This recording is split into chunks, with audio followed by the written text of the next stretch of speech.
Good morning class 11। Last class में मैंने आपको एक्स और वाई दो इनपुट के थ्रू कुछ क्वेश्चन बताए थे। मुझे लगता है काफ़ी लोगों को समझ में आ गया था, क्योंकि जो वर्क भी मैंने दिया था सभी ने लगभग सही करके दिया था।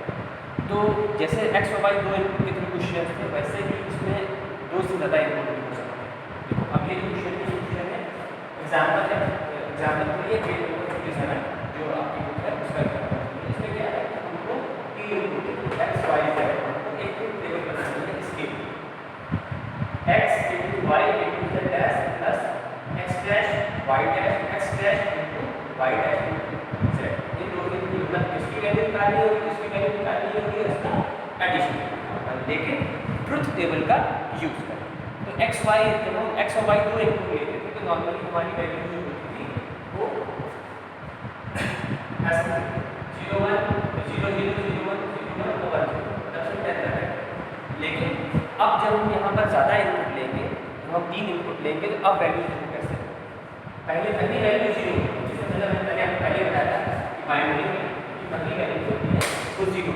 तो अगर तीन इनपुट है तो इनको डिवाइड करने का तरीका थोड़ा सा अलग हो जाता है। जब दो इनपुट होते हैं तो पहली वैल्यू 0 0 होती है, फिर 0 1 होती है, फिर 1 0 होती है और 1 1। ऐसा तब होता है जब हमारे पास दो इनपुट होते हैं x एंड y। लेकिन जब हमारे पास तीन इनपुट होंगे तो चीजें वही रहेंगी, बस थोड़ा सा उसको रिप्रेजेंट करने का तरीका अलग है। पहला इनपुट होगा 0 0 0, ठीक है, ये आप देख ही रहे हैं यहाँ पर। दूसरा इनपुट होगा 0 0 1, क्योंकि तीन इनपुट है तो एक इनपुट यहाँ पर बढ़ता जाएगा, ये x y z इस तरह चलेगा। तीसरा इनपुट होगा 0 1 0, ठीक है। चौथा इनपुट होगा 0 डबल, ठीक है वैसे ही है। इसको याद करने का तरीका बड़ा इजी है। देखो फर्स्ट वैल्यू 0, मैंने पहले बताया था कि बाइनरी में जितने भी नंबर बनते हैं वो 0 और 1 से बनने वाले हैं। तो हमारी जो नंबर सिस्टम है मैथमेटिक्स वाला, तो उससे 0 और 1 से बनने वाले जितने नंबर हैं वो हमारे बाइनरी में तो आएंगे। तो पहला नंबर हमारा होता है 0, तो यहाँ पर 3 0। दूसरा नंबर होता है 1 1 यहाँ लिखा जाएगा, उसके आगे 2 0। तीसरा नंबर होता है 10 10 लिख दिया और फिर ये 0, फिर 11 11 के बाद 0 और 1 से बनने वाला अगला नंबर होता है 100, फिर 100 के बाद 101 110 111। चार इनपुट होते हैं तो इसी तरह उसमें और बढ़ता जाता है। मतलब चार चार इनपुट उसमें कुछ और थोड़ी ना होगा, 1 2 3 4, ठीक है। चार इनपुट है हमारा x y z एंड 1, एक मान के मान कुछ भी मान तब भी यही रहेगा 0 0 0 0 0 0 1 0 0 10 0 0 11 0 1 0 0 फिर 0 1 0 1। मतलब एक और इसी तरह से चलेगा, उसी तरह काम उसी तरीके से होगा। 0 1 10 11 सारे रहेंगे, लेकिन जैसे इनपुट बढ़ते जाएंगे तो उतने और हमारे पास कॉलम्स बढ़ते जाएंगे, उतने तो उसमें वैल्यू से इनपुट करना बहुत ईजी होता है, याद करना बहुत आसान है। 0 1 10 11 100 101 110 111, इससे आगे की वैल्यू की जरूरत होगी तो हम और वैल्यूज बढ़ाते जाएंगे। लेकिन हमारे यहाँ पे तीन ही इनपुट दे रहे हैं, तो इसलिए 111 के पास सीधे 1000 पे पहुंच जाएगा, तो चार इनपुट हो जाएंगे, चार इनपुट देने नहीं है। तो जब भी तीन इनपुट होते हैं x y z, तो हमारा इस तरह से ट्रुथ टेबल बनती है। मतलब ट्रुथ टेबल में जो वैल्यूज हम अपनी तरफ से इंसर्ट करते हैं वो कुछ इस तरह से, ठीक है। बार बार मैं आपको इसलिए कर रहा हूं कि अभी आपके लिए नया दो वैल्यूज वाला तो आपको समझ में आ गया, तीन वैल्यूज वाला है वैसे ही सारा कुछ वैसे ही चलेगा, लेकिन बस थोड़ा सा वैल्यूज इसमें बढ़ जाती है जिससे ट्रुथ टेबल भी बढ़ जाती है, ठीक है। हमको वैल्यू फाइंड आउट करनी है इसकी, x into y into z dash plus x dash into y dash into z की वैल्यू फाइंड आउट करनी है ट्रुथ टेबल के माध्यम से के थ्रू फाइंड आउट करनी है। तो उसमें वैल्यू इसी तरह बढ़ जाती है। ये है हमारी वैल्यू 0 1 10 11 100 101 110 और 111, ठीक। यहाँ तक किसी को कोई दिक्कत हो तो एक बार फिर से समझ सकता है फोन करके, ठीक है। अब देखो बाकी कहानी वही, जैसे अब आपको पहले चाहिए, हमको चाहिए ये सारी चीजें। देखो x y z हमको बताइए, x y z हमने इनपुट करनी है, हमको x डैश चाहिए, y डैश चाहिए, z डैश चाहिए, क्योंकि इन छह चीजों का यूज करके ही ये चीज प्रूफ हो पाएगी।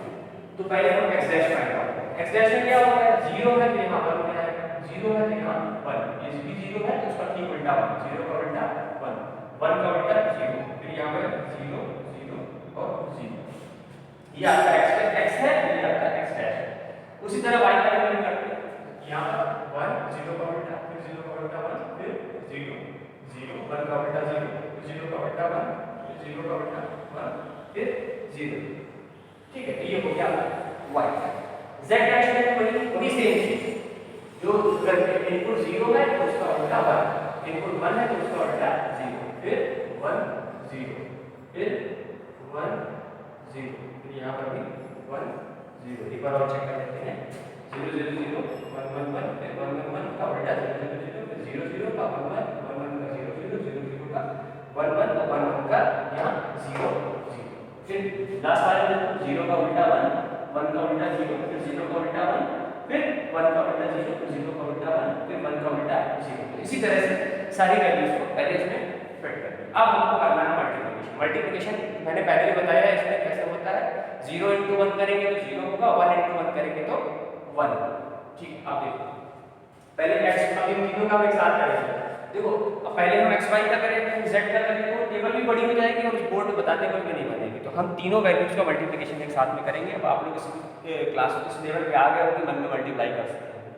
ठीक है, ध्यान से देखना, x × y × z है 0 × 0 × 1, तो 0 0 से 0 बनेगा, 0 × 1 ये बनेगा 0। फिर से देखिए x y z डैश मतलब x × y × z डैश ऐसे हो रहा है, तो 0 × 0 × 1, तो 0 × 0 0 होगा और 0 × 1 0।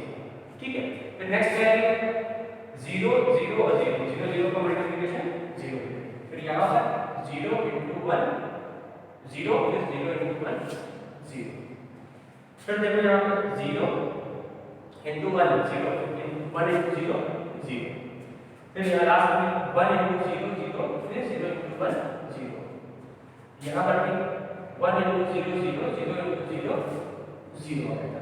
फिर अब यहाँ पर देखो थोड़ा चेंज होता है, 1 × 1 1 और फिर 1 × 1 1 आएगा, ये भी 1 आएगा, 3 बार का मल्टीप्लाई होगा तो 1 ही होगा। तो ये दोनों का मल्टीप्लिकेशन 1 आएगा, फिर 1 और 1 का मल्टीप्लिकेशन भी 1 आएगा। फिर लास्ट में 0 1 1 और मल्टीप्लाई होगा 1 आएगा, और ये 0 से मल्टीप्लाई करेंगे तो ये यहाँ पे 0। ठीक है, ये यहाँ पर 3 1 तीनों मल्टीप्लाई करना है, तो पहले के दोनों 1 मल्टीप्लाई होगा जिससे 1 बनेगा, फिर उस 1 से ये 1 मल्टीप्लाई होगा तो उससे फिर 1 बनेगा। लेकिन यहाँ पर क्या है, ये दोनों 1 मल्टीप्लाई हुए तो 1 बना, लेकिन बाद में 0 से मल्टीप्लाई हुए तो z डैश की वैल्यू यहाँ पर 0 है तो फिर से 0 है। ठीक है, एक बार वैल्यूज चेक कर लेते हैं कहीं कोई गलती ना हो। ठीक है, तो वैल्यूज आपकी सारी सही है। अब ये वाला करते हैं x dash y dash z dash. अब x dash y dash z, पहले x डैश y डैश को मल्टीप्लाई करो और उसको फिर z से मल्टीप्लाई करो, z डैश नहीं z, तो इन दोनों को पहले मल्टीप्लाई करो, तो 1 × 1 या 1 और 0 से मल्टीप्लाई होगा तो ये भी आएगा हमारा 0। फिर यहाँ पर 1 × 1 होगा 1 और 1 और ये दोनों मिलकर 1 बनेगा, 1 और 1 से मल्टीप्लाई होगा तो ये आएगा 1। ठीक, फिर लास्ट में x डैश y डैश, ठीक है, 1 × 0 0 और 0 0 से मल्टीप्लाई करेंगे तो आएगा 0। फिर यहाँ पर 1 × 0 0 आएगा, 0 से मल्टीप्लाई करेंगे तो फिर यहाँ पे 0 आएगा। फिर वही सेम चीज यहाँ पर 1 × 0 0 और 0 से 0 को मल्टीप्लाई करेंगे 0, ऐसी वैल्यू इसमें ऐसी नहीं आएगी। फिर 1 × 0 0 होगा, फिर 0 को 1 से मल्टीप्लाई किया तो फिर से 0 और मल्टीप्लिकेशन है, बार बार वैल्यू बन जाएगी। यहाँ पर तीनों 0 है, x dash × y dash × z dash वैसे 0 हो जाएगा, लास्ट में भी यहाँ पर 2 बार 0 और 1 बार बनता है, ये भी हमारा 0 हो जाएगा। तो ये हमारी इसकी वैल्यू भी आ गई, इस वाले पार्ट की वैल्यू आ गई, इस वाले पार्ट। अब इनका करना है addition, x × y × z dash की वैल्यू ये है, x dash × y × z dash की वैल्यू ये। ठीक है, यहाँ तक कोई दिक्कत हो तो आप फिर से मुझे बता सकते हैं, मैं फिर से एक्सप्लेन कर दूंगा। इसमें कुछ है नहीं, बहुत इजी सा है, थोड़ा सा वैल्यूज पुट करना आना चाहिए, मतलब है तो मल्टीप्लिकेशन और एडिशन तो उसी तरह से जैसे मैंने पहले बताया, जैसे बाइनरी में एडिशन और मल्टीप्लिकेशन होता है। ठीक है, अब देखिए यहाँ पर 0 + 0 0 होता है, 0 और 1 0 और 1 0 ऐड 0 या 1 में ऐड होता है, 0 नहीं होता है 1, 0 + 1 1, फिर 0 और 0 एडिशन होगा, 0 नहीं आएगा, 0 और 0 0 आएगा, 0 और 0 0 आएगा, 0 0 का एडिशन 0, 1 0 का एडिशन 1 आएगा और 0 0 का एडिशन 0। ठीक है, तो ये जो आपका है ये तीन वैल्यूज के थ्रू कैसे हम उसको, ठीक है आंसर बिल्कुल सही आ रहा है, तीन वैल्यूज के थ्रू कैसे हम उसको ऐड करते हैं, या ये मतलब ये वैल्यू फाइंड आउट करते हैं, ये उसके थ्रू बताया है कि अगर हमारे पास तीन इनपुट हो तो वैल्यूज किस तरह पुट करेंगे, इसकी आगे वैल्यू नहीं जाएगी, ऐसा नहीं कि इसकी अगर 111 के बाद 0 और 1 से मल्टीप्लाई करना होता है 1000, लेकिन हमारे पास वैल्यूज हमारे पास इनपुट सिर्फ 3 है, तो 1000 तो चार वैल्यूज होंगे, तो वो वैल्यूज के अंदर इंट्रोड्यूस नहीं होंगे। लेकिन मान लो उससे ज़्यादा का इनपुट होता है x y z और एक और वैल्यू होती, तो हम उसका भी यूज़ यहाँ पे करते हैं। आगे एक दो क्वेश्चन ऐसे कराएंगे इसमें 4 इनपुट, तो 3 मैक्सिमम जो क्वेश्चन है वो आपके 2 इनपुट पे है या फिर 3 इनपुट पे। देखो एग्जाम में इस तरह क्वेश्चन आएंगे। इन सब चैप्टर्स में थ्योरी वेरी बहुत ज़्यादा होती नहीं है, थोड़ी बहुत लिखवाई जाती है, लेकिन उनका बहुत खास यूज़ नहीं होता है। मेनली मैथमेटिकल चैप्टर है, मैथमेटिक्स वाला पार्ट ज़्यादा होता है। मैथमेटिकल भी है और कहीं ना कुछ यहाँ सर्किट भी डिजाइन होंगे, तो कुछ फिजिक्स का भी कॉन्सेप्ट आ जाता है, क्योंकि यहाँ पर इन्हीं ये अभी तो हम इस चीज़ को प्रूव कर रहे हैं। आगे इसी ये XYZ इनपुट का यूज़ करके हम लोग सर्किट डिजाइन करें, तो वो सर्किट आप लोग कॉपीज पे पेंसिल से डिजाइन करेंगे। बहुत इजी होता है, मुझे कोई मुश्किल नहीं है। अगर ये कॉन्सेप्ट समझ में आ गया तो बस उसी को एक अलग तरीके से इंप्लीमेंट कर दिया जाता है, बाकी उसमें कुछ ऐसा बहुत मुश्किल पार्ट है नहीं। एक और इसमें क्वेश्चन आपको करके दिखाते हैं, इजी से है, बहुत डिफिकल्ट इसमें क्वेश्चन नहीं है। तीन वैल्यूज वाले कोई वेरिफिकेशन वाला क्वेश्चन होता तो ज़्यादा ईजिली आपको समझ में आता है, जिसमें 2 वैल्यूज़ वेरीफाई करनी होती है। ठीक है, देखो यहाँ पर एक क्वेश्चन है, इसमें वेरीफाई करना है वैल्यूज़ को। इससे ज़्यादा इजी समझ में आता है किस तरह से वो वेरीफाई होकर वैल्यू हमें फाइंड आउट होती है। एक्स वाई जेड कहाँ गया ये? ठीक है, ये देखो ये क्वेश्चन है, इसको आगे भी एक बार और करेंगे, अभी आपको तो इसमें क्या है, इस क्वेश्चन में इसमें भी 3 इनपुट का यूज़ किया जाता है, लेकिन ये वेरिफिकेशन वाला क्वेश्चन है। यहाँ पर हमको वेरीफाई करना है x into y plus z, थोड़ा इजी पड़ेगा समझने में। और दूसरी साइड पे है xy plus xz। ठीक है, तो यहाँ पर हमें डैश का यूज नहीं करना है, इसी तरह के कॉलम्स का यूज करके 3 इनपुट रहेंगे और इसी तरह कॉलम्स का यूज करके वैल्यूज फाइंड आउट करना है। थोड़ा सा इसमें चेंज करेंगे, बाकी वैल्यूज तो वही रहेंगे, इनपुट तो हमारे सारे वही रहेंगे, बस थोड़ा सा चेंज इसमें यही आएगा कि यहाँ पर वैल्यूज डैश वाली वैल्यूज का यूज नहीं करना है, इसका कोई डैश नहीं है, इन्हीं वैल्यूज का यूज करना है। देखिए इजी कॉन्सेप्ट है, बहुत मुश्किल नहीं है, थोड़ा सा आप उसमें एफर्ट लगाओगे तो इजीली समझ में आ जाएगा क्या है कहना चाहता है।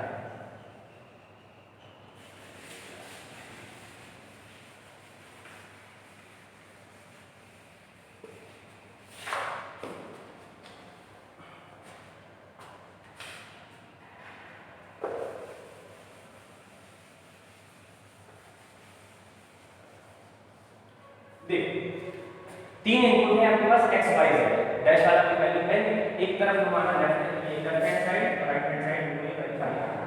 ठीक है, वेरीफाई करना है कि एलएचएस आरएचएस स्टेज पर है या नहीं, और ट्रू टेबल का यूज करके। तो x y z वैल्यू को मैंने वही इनपुट रहने दी जो पहले से इनपुट थी, थोड़ा सा इसको बढ़ा देंगे।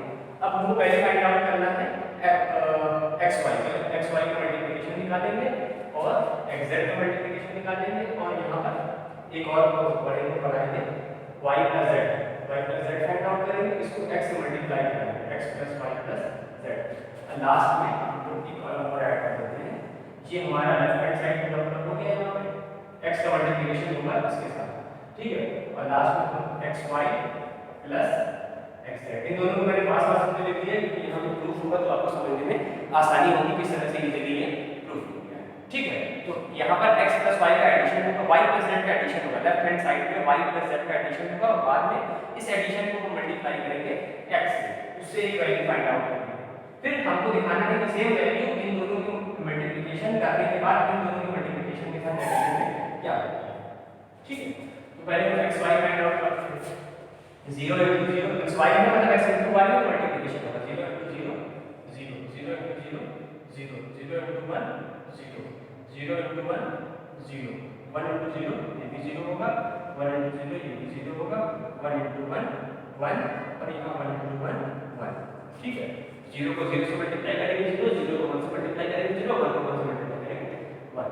अब xz निकालते हैं इन दोनों को मल्टीप्लाई। ठीक है, 0 into 0 देखो उंगली रखने से बड़ी चीज समझ में आता है, xz 0 into 0 0 0 into 1 0 0 into 0 0 0 into 1 0 1 into 0 0 1 into 1 1 1 into 0 0 और फिर 1 into 1 1। ठीक, ये हो गया हमारा x। अब y प्लस z का एडिशन है, ठीक है। 0 0 और 0 को ऐड करेंगे तो 0 आएगा, 0 और 1 को ऐड करेंगे तो 1 आएगा, 1 और 0 को ऐड करेंगे तो भी 1 आएगा, 1 और 1 को ऐड करेंगे तो भी 1 आएगा, 0 0 को ऐड करेंगे 0 आएगा, 0 प्लस 1 1, 1 प्लस 0 1 और 1 into 1 1, ये आ गया आपका y प्लस z।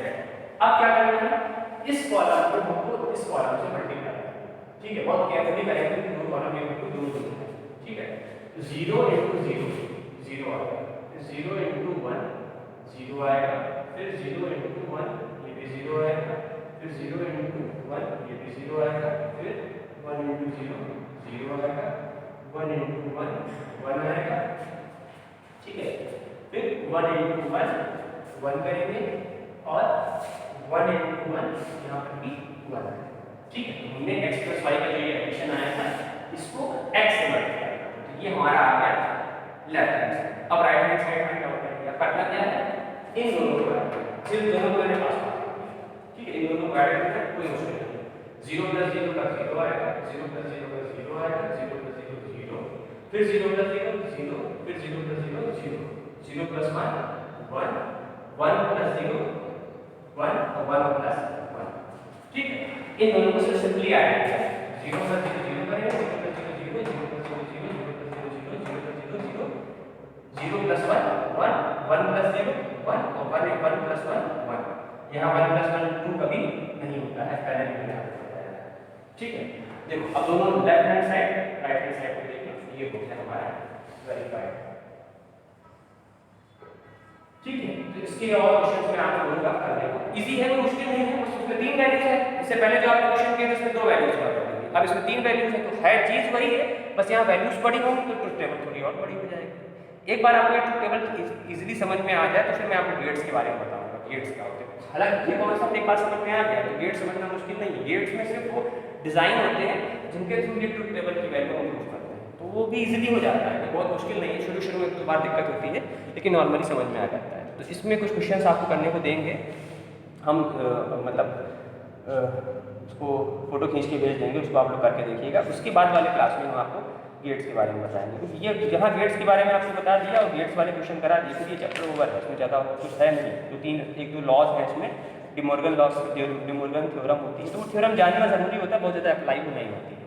और गेट्स का डिज़ाइन बनाना पता होना चाहिए, तो कुछ है कुछ तरह के, तो वो धीरे धीरे आ जाता है, बहुत ईजी, बहुत डिफिकल्ट नहीं है। मतलब मान लो जैसे ये आपको समझ में आ गया, इससे कुछ क्वेश्चन आपने कर लिए, तो ज़्यादा से 3-4 क्लास और होंगी 20-20 मिनट की, तो उसमें आपको ये चैप्टर क्लियर हो जाएगा। ये बड़ा अच्छा चैप्टर होता है, पूरा मैथमेटिकल है, इसमें कोई लैब की ज़रूरत नहीं है, पूरा आपको ब्लैक बोर्ड और बुक से ही पढ़ना होता है। तो हो सके तो आप लोग बुक खरीद लोगे थोड़ी आसानी हो जाएगी, नहीं भी खरीदोगे तो कम से कम हम उसके थ्रू काम चलाते रहेंगे, लेकिन बुक खरीदने से आप खुद भी पढ़ सकते हो, जो चीज़ें मैंने बताई हैं उसको आप बुक के थ्रू भी पढ़ सकते हो। और एक काम और भी कर सकते हो, जो पुरानी जो मतलब इस समय क्लास 12 है उनके पास बुक्स हैं, तो आप उनको आधे दाम पर उनसे खरीद भी सकते हो। अगर उनमें से आप लोगों को कुछ लोगों को आप जानते हो तो आप चाहो तो उसे खरीद लो, कि उन लोगों से ले लो। आधे मान लो 500 की बुक है तो आपको 250 की पड़ेगी, अब उनको इस बुक का कोई यूज़ नहीं है, तो उनके पास है, लगभग सभी के पास है, तो उनसे खरीद लो, वो भी खरीद सकते हो, या अमीनाबाद से खरीदना चाहो वहाँ से ले सकते हो। कुछ भी कर, मतलब कहने का मेरा मतलब है कि आप बुक अरेंज कर लो, बुक अरेंज करने से आपको थोड़ी और आसानी हो जाएगी। ऐसे जब हम क्वेश्चन भेजेंगे तब आप देखेंगे, अभी कहीं आपको डाउट हो तो और आप फ़ोन भी नहीं कर पा रहे हो तो बुक में से काफ़ी कुछ चीज़ें क्लियर हो जाती है। देखो बुक में जितना भी कंटेंट है वो आप अपने आप से नहीं समझ सकते, क्योंकि उसमें सब कुछ ऐसा है कि जब तक हम समझाएंगे नहीं तक समझ में नहीं आएगा। लेकिन अगर हमने वो कॉन्सेप्ट आपको एक बार समझा दिया, फिर आप बहुत सारे क्वेश्चन उसमें दिए हैं, बहुत सारे एग्जाम्पल दिए जो आप खुद से भी कर सकते हैं। बुक में ये चैप्टर अच्छा करता है, अच्छी खासी क्वांटिटी, अच्छे खासे पेजेस है, लेकिन वो सारा हम नहीं कराएंगे, मतलब हम तो उसमें से कुछ पार्ट ही कराएंगे, वरना तो चैप्टर बहुत बड़ा हो जाएगा।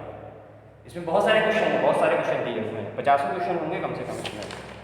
इस चैप्टर में 50 से ज़्यादा क्वेश्चन है, लेकिन उतने क्वेश्चन करा पाना, एग्जाम्पल्स ही बहुत सारे हैं, जो 24 एग्जाम्पल्स हैं और लगभग 30 क्वेश्चन हैं, तो इतने सारे तो नहीं होते हैं, लेकिन इसमें जो इंपॉर्टेंट बातें होती हैं वो सारे कॉपीज में हम करा लेते हैं। कॉपीज में उतना ज़्यादा नहीं हो जाता है, लेकिन इसको आप समझना चाहते हैं थोड़ा सा एक बुक अरेंज कर लो तो उसको आपको इजीली समझ में आ जाएगा। ओके, नेक्स्ट क्लास में जो भी अभी तक इसको आप ये हो जाएगा ओवर, तो उसके बाद मतलब आपको समझ में आ जाएगा ये सारा पार्ट, तो उसके बाद हम इसमें लॉजिक गेट्स डिज़ाइन करेंगे। इसमें होता क्या, थोड़ा सा आपको दिखा देते हैं, कुछ इस तरह के ये एंड गेट होता है, ये और गेट होता है, और ये हमारा नॉट गेट होता है। ठीक है, तो मैं ऐसे वायर कर दूँगा, ये ऐसे दो इनपुट होंगे, एक और ये इस तरह से होगा। कुछ ऐसी कहानी होती है वो आपको आगे बताऊंगी। ये अलग अलग गेट्स होते हैं। ये गेट का मतलब घर वाले या स्कूल वाले गेट्स नहीं है, ये तो गेट्स बोलते हैं, लॉजिक गेट्स होते हैं, लॉजिक सर्किट होते हैं। इनका यूज़ कहाँ होता है, कैसे होता है, वो भी हम आपको बता देंगे क्लास में, नेक्स्ट क्लास में। ओके।